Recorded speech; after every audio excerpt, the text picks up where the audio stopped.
Well, it's the holidays again already, if you can believe it, and Christmas is just a few days away, and I still haven't gotten my Pleasant Company display all dressed up for Christmas, and that includes my dolls being like half naked. So I thought it would be fun if we just hung out today and spent some time getting my 5 main dolls dressed up for Christmas. And I with the extra mile today, I finally have a table for the channel. So I hope everything looks and sounds okay because I have a new camera, a new microphone, a new table. So this might end up on YouTube and be complete trash, but I hope not because I really am so excited to do today's video. This has basically become a tradition in my household, and by household I mean just me alone in my bedroom with a camera. But like I said, I'm just really excited to get these girls dressed up finally because I only see them in their Christmas outfits once a year, and today you're gonna see my 5 favorite Pleasant Company dolls all dressed up for Christmas. All right, so we're gonna start with Samantha today, and many of you have seen her before, but this is probably the most prized doll in my entire collection because she is Samantha number 230, signed in October of 1986 by Pleasant Rowland, just weeks after the first catalogs went out. So we're not gonna do a full spiel on her today. I just, every time she's on camera, I can't help but gush about her because she is just such a cool doll to have. And as crazy as I probably am for even touching this doll and putting clothes on her, it's time. These things were meant to be enjoyed, and I'm going to very carefully enjoy her this year. So we're gonna put her in the very first Christmas outfit from 1986. So the first thing I gotta do is just take off all of the stuff that is not needed for this outfit, which essentially is her hand tag and her meat bow, which I have strategically put in her hair with a bobby pin, so I can actually take it in and out if I want to redress her. So that's all it is. I'll show you as I put her other bow in, but basically I just tie the meat bow around a bobby pin and just use that to go boink right into the top of her head. So I'm so far from the camera today, like reaching over to show you, but again, we're just gonna figure this whole YouTube thing out. I've been doing it for a year now, and I'm like, I'm so new to this, you guys. But yeah, so I'm gonna grab her dress out of her trunk. It's actually one that I have on display. I think it's just out of frame here, but this is the first edition from 1986 with the heart-shaped lace pattern on. I forget what this is called. I think if I think long enough, I'll be able to think of it, but I'm just gonna call it a collar. But I know it has a more fancy word for people that know things about fashion, unlike me. So again, this is the version that was made in West Germany in 1986 because it has a paper tag on it that says made in West Germany. So yeah, I'm just gonna take it off the coat hanger here because I have this. Again, this is my display version of this outfit. I have several duplicates of it basically, but I figured I'd just go ahead and take the one out of the trunk that I actually used the original gold hanger from her trunk. So again, this is the doll I have to be so careful with because if anything happens to her, I'll have a full nervous breakdown because I feel like she's just a piece of Pleasant Company history, right? She's one of the first, she was probably from the first batch of dolls made in 1986. And again, she's the 230th one that was signed. So generally I try and be very careful with the Velcro. I mean, as you know, it gets snagged on hair and all kinds of things.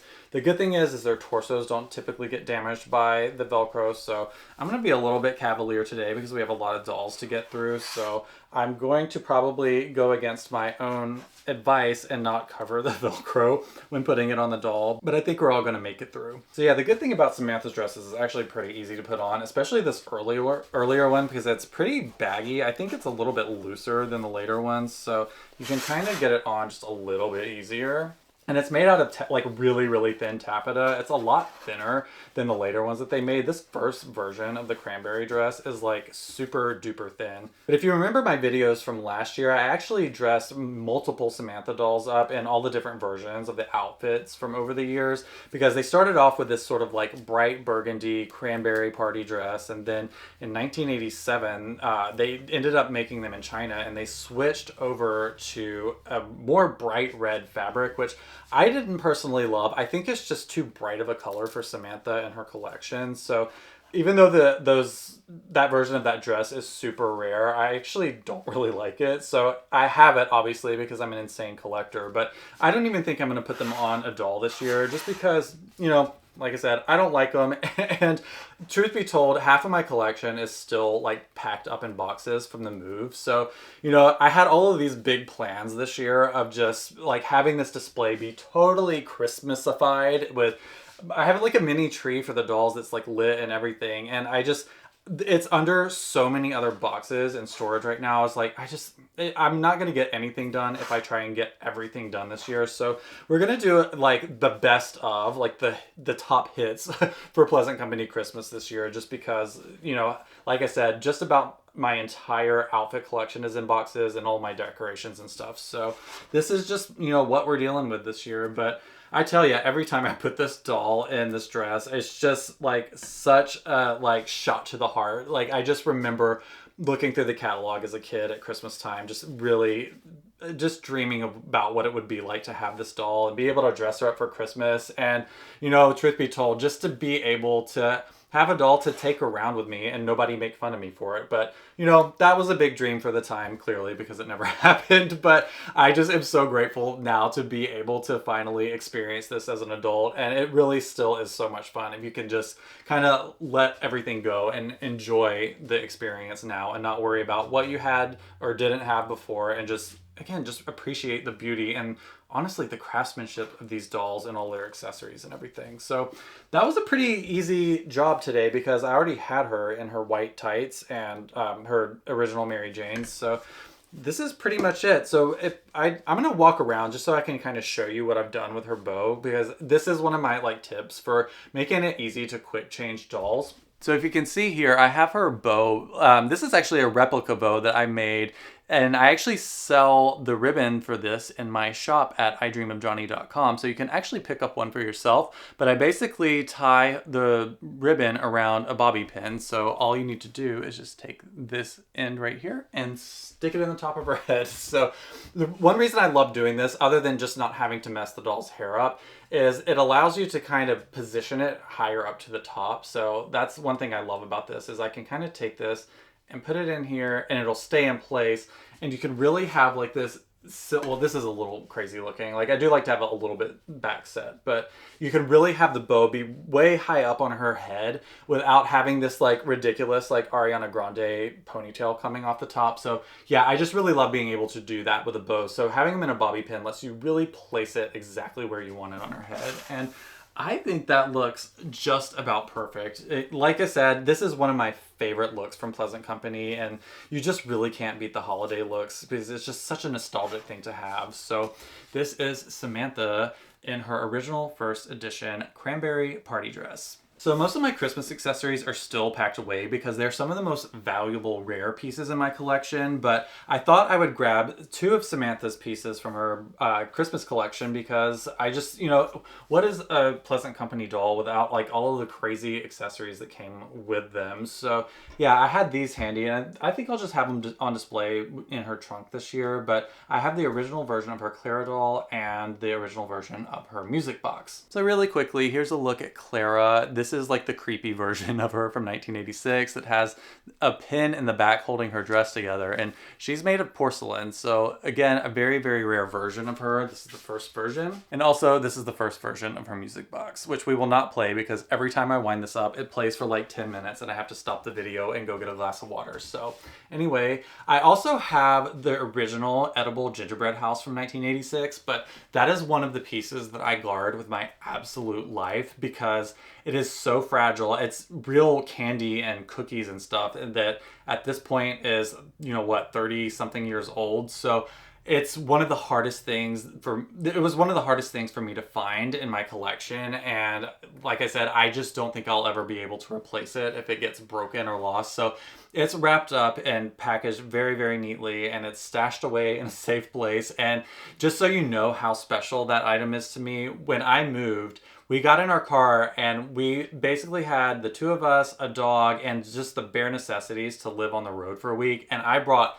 this doll along with her original gingerbread house in the car with me. So every single night when we stopped to get out of the car, I brought this doll in a box and her gingerbread house in and out of the hotel every single day on the road. So if you ever questioned whether I was like a legit psychotic Pleasant Company collector, there's your proof. So we'll just set her out of the way over here for now, and we'll move on to Molly, who is secretly probably my favorite Pleasant Company doll, although it's a pretty close call between her and Samantha. But I really love Molly's collection, and her Christmas dress is also one of my favorites. So let's go ahead and grab my favorite Molly and a Christmas dress to put her in. So because I did absolutely zero planning for this video, I have not taken this doll out of her outfit. So we have a few things to do before getting her in the dress, but I'll go ahead and talk to you about her a little bit because she is an original 1986 Molly with the small chipped teeth. So this is one of the dolls that was actually really difficult for me to find early on in my collecting because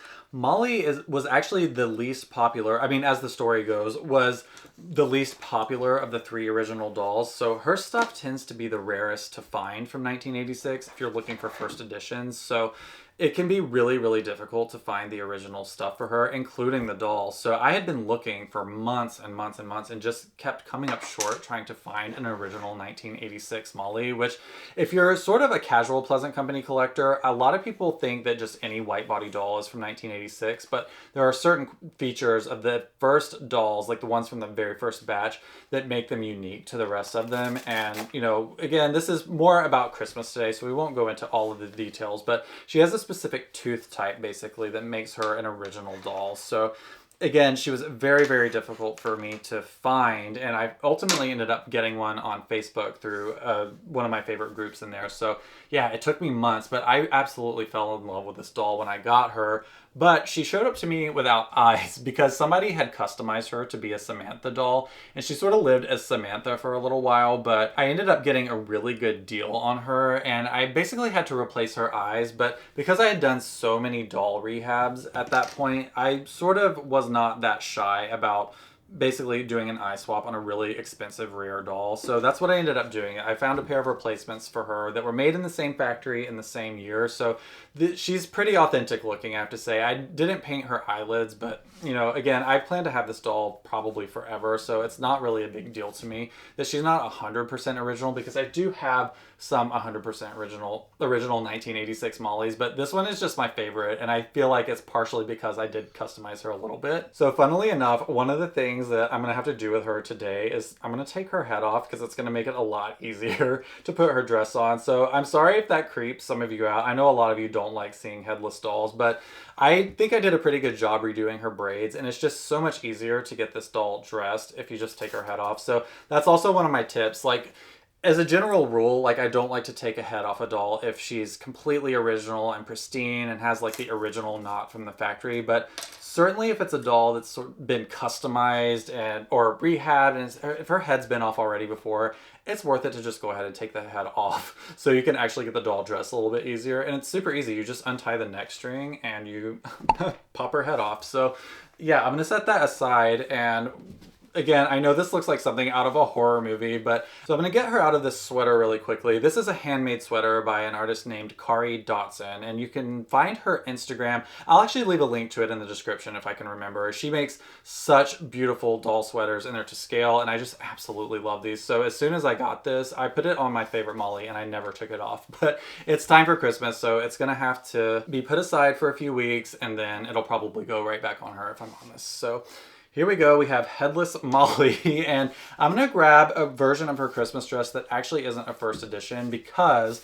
the first edition of this dress is very, very similar to the second edition. It's just that the first edition version that was made in West Germany is made with really thin velvet. So I actually prefer the second version of this to the first one. It just looks a lot better on the doll, and I don't have to worry about the paper tag tearing. It just, again, it's a better look, and it's really not that much different. So I tend to get a dress from like 1991 when I dress Molly for Christmas, which I have set aside conveniently right here. So let me check really quickly what year this dress is. So this is a 1992, which is still early enough for me to feel like this is a super vintage collection. But like I said, it just has a more warm, soft, velvety feel to it. So that's what we're gonna put on her today. So yeah, because she doesn't have a head, this is gonna be super easy. I think I can just pull this completely over her head and avoid like touching the socks altogether. Let's see if her shoulders are too broad. Oh, Lord. So yeah, that popped right over her shoulders, which in hindsight, I probably should have done it from the bottom up, but here we are. So yeah, another one that's super easy to put on if you just take their head off. Arm number 1 in, arm number 2 in.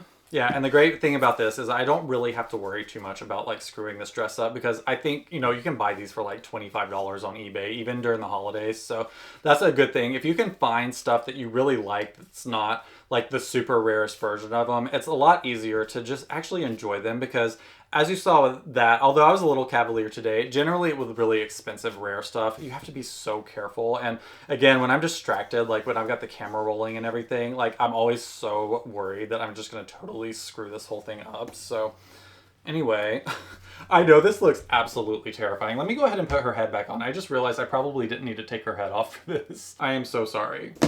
Although that said, I guess it did make it easier to take the sweater off, so I stand by my decision, Molly. Now hold still, you little brat. So luckily, this Molly already had a cream set of ribbons on her hair, which are appropriate for her winter outfit. And again, these are replica ribbons. Like I said before, I really don't like messing up the original crisp ribbons from these outfits that were originally shipped with them.